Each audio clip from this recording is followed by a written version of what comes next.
Hello everyone. So today I am going to cover one of the most important topics in ophthalmology, which is the cataract surgery. So first we are going to see the types of cataract surgery. The first is a intracapsular cataract extraction. Second is the extracapsular cataract extraction. The third is the small incision cataract surgery. The fourth is the factory emulsification, which is equipment based, and the fifth is the femtosecond laser assisted cataract surgery. So there are actually five types of cataract surgery, of which we are going to study is the small incision cataract surgery.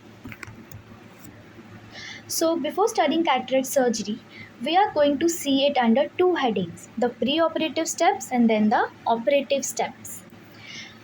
So, first, the pre-operative steps, we have three steps in this.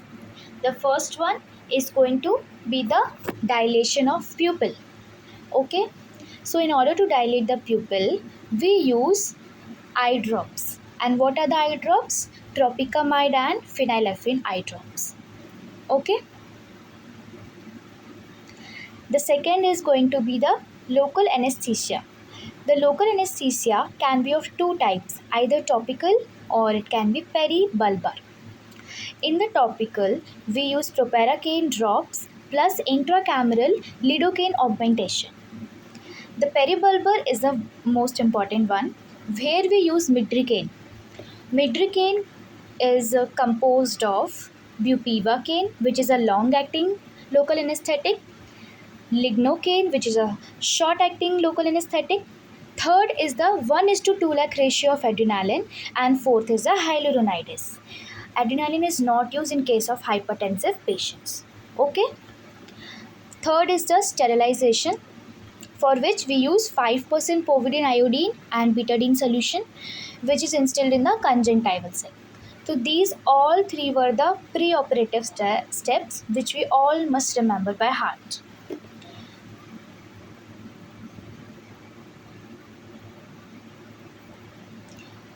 In case of hypertensive patient, we use bupivacaine, lignocaine, and only hyaluronidase, not adrenaline. Okay. Now coming to the cataract surgery operative steps, which is a small incision cataract surgery steps. So the main point about small incision cataract surgery is the size of the incision. The size of the incision in this is 6 to 6.5 millimeters.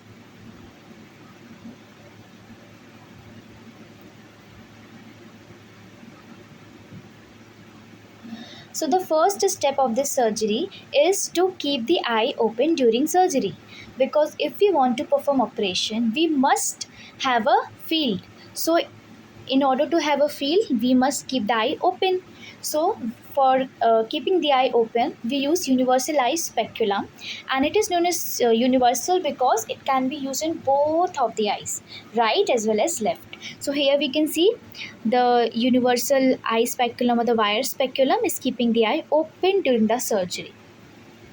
So this was the first step.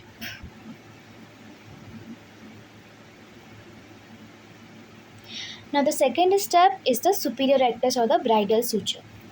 Now superior rectus or bridal suture is done to maintain the gaze of eye in downward movement with the help of superior rectus holding forceps, as we can see below.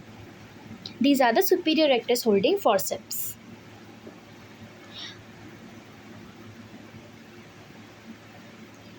Why do we need to maintain the gaze in a downward position? Because the incision is made in the superior side. Okay. So just see, this is the bed of the patient where the patient is lying. These are the legs, and these are the hands. This is the head of the patient, and this is the eye and the nose. So patient is lying in a supine position, and the doctor is standing at the head end of the patient. Okay, head end of the patient.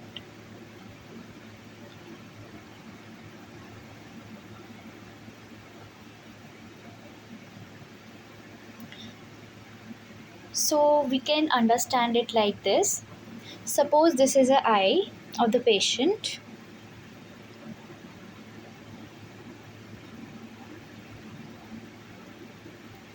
The direction of the body is in that direction.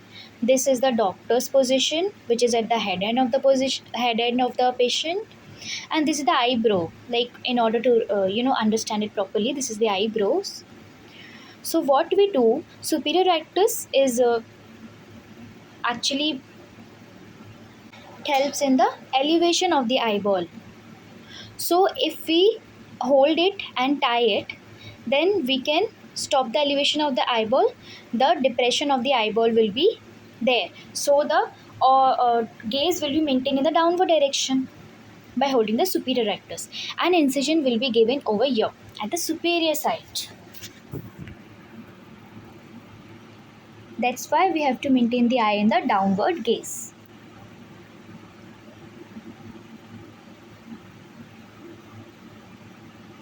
Now coming to the third step, which is conjunctival flap. The conjunctival flap is made in order to actually go into the sclera, because conjunctiva covers all of the sclera. So we need to make a main port incision, which is sclerocorneal incision.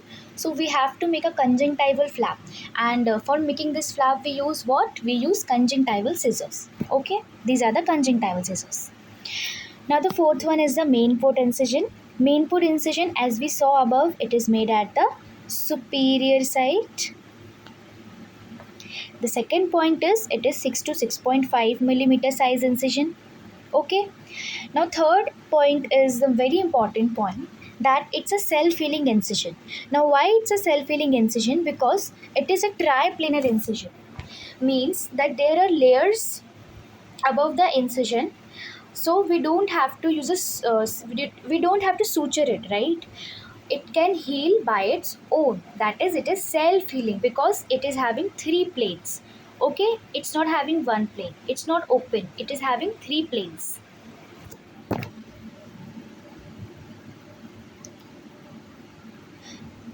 Now the incision is made with the help of crescent, and the tunnel is made from sclera to cornea, and then the keratome blade is used to enter into the anterior chamber.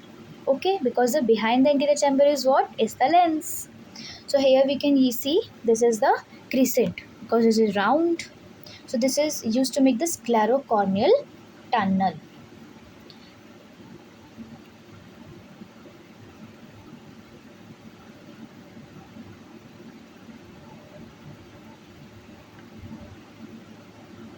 Here we can see the instruments. The first one is a keratome, which is a diamond shaped, and the crescent is actually round top. Okay, crescent and keratome. It is very important to differentiate these two. Okay.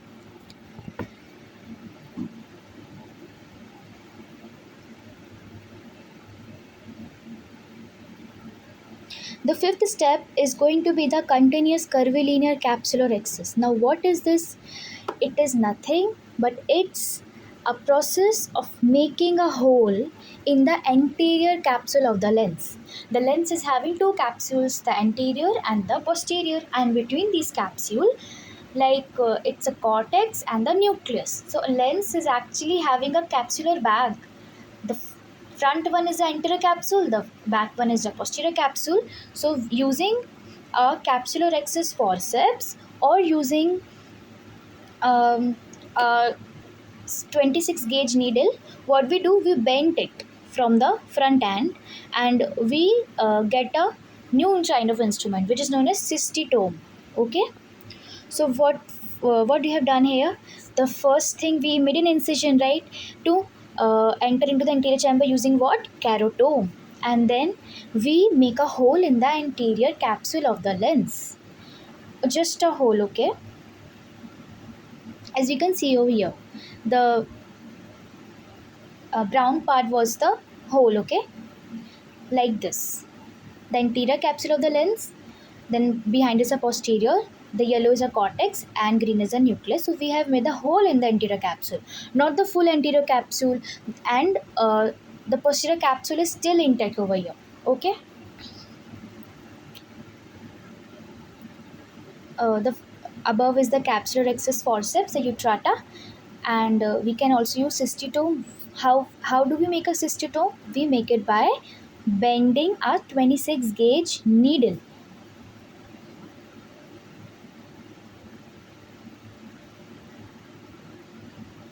Utrata catarrhalis forceps.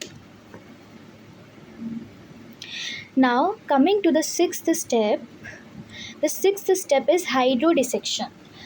Hydrodissection is done to separate the cortex from the capsule by injecting a jet of fluid below the margin of anterior capsule. As we have made a hole in the anterior capsule, now what we will do, we will make the entry of a fluid into the cortex, because what we have to do, we have to now break the cortex, because if we will not break the cortex, how we will take out the lens, right? So we will insert fluid will separate cortex from the capsule as well as the lens, and then it will be very easy to remove the nucleus of the lens, because it is opaque due to cataract, and then it will be very easy for intraocular lens implantation. So this is a process, like I have rubbed all of the yellow part because we have done hydrodissection now. So after injecting fluid, the cortex will go.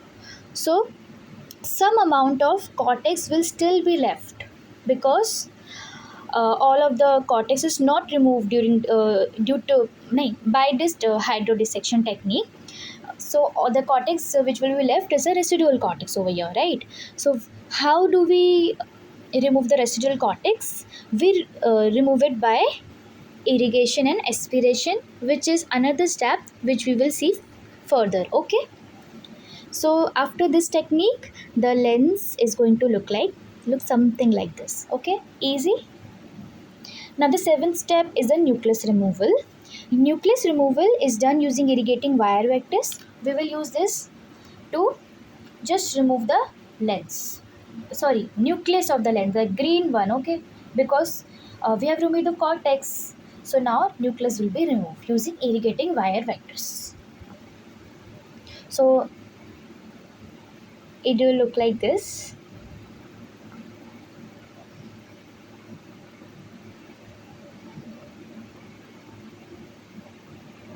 There will be the hole in the anterior capsule.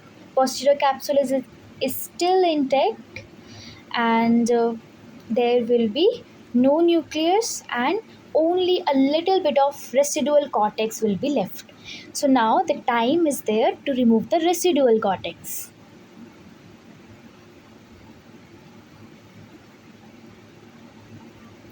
So what we learned, how to remove the residual cortex using irrigation and aspiration technique. And what kind of instrument do we use over here is the Simcoe's irrigation aspiration cannula. Okay, so it has two kinds of port, irrigation port and aspiration port. Irrigation port is connected to fluid. Again, fluid will be injected and the residual cortex will be removed. And using the aspiration port, the removed cortex inside the capsular bag of the lens will be aspirated out. Okay, so whole of the posterior capsule and the anterior capsule and inside all of the residual cortex will be cleaned up. Okay, so making a capsular bag ready for the new intraocular lens. So now the ninth step is the intraocular lens implantation, which is done using lens holding forceps. So it's going to look like this. A new lens will be implanted inside the capsular bag of the original lens. Here the artificial lens. And after the artificial lens, the condition will be known as pseudophakia. Okay. Now the 10th step would be application of gentamicin and dexamethasone combination in order to prevent any kind of infection like endophthalmitis in the eye post-operative complications of cataract surgery. Okay, so these were the steps. I hope you all understood. Thank you for watching my video. Do like, share and subscribe.